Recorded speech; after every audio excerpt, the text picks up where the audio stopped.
So I want you to imagine this, and have a little fun with it, because I don't know what their names are. They're not spelled out here, and it's easier to make up English names rather than Hebrew names. So let's pretend some of their names were Bob and George. Okay, that's good English names for us to pronounce. Now, here's kind of how I see it. Now, it doesn't say this, but I can kind of see it this way, because remember, nothing has happened. And they begin to head off to go find the priest. Maybe Bob looks at George and goes, dude, your nose is back. You realize when lepers, you literally, things would start falling off your body. You have a nose. I haven't ever known you to have a nose. And maybe George looks at Bob and says, you have all your fingers back. Where's all the lesions on your face? Your face is smooth. What's going on here? Can you imagine in that moment as they're beginning to put everything together? We don't have leprosy anymore.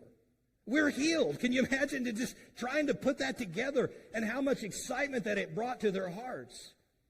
And here's what we learn from verse 19. It was their faith that made them whole.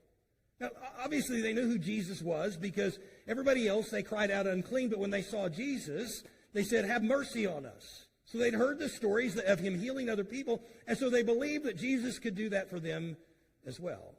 Now, this is where the story gets interesting, at least to me. Now, I want you to process this with me today. Got to do a little thinking with me today. If you're like one of these lepers and your life has been crushed with some deadly disease and you have little to no hope of ever being cured, and then you suddenly find yourself completely healed, how would you respond? Pretty simple answer, I would think. I don't think it matters what your personality type is.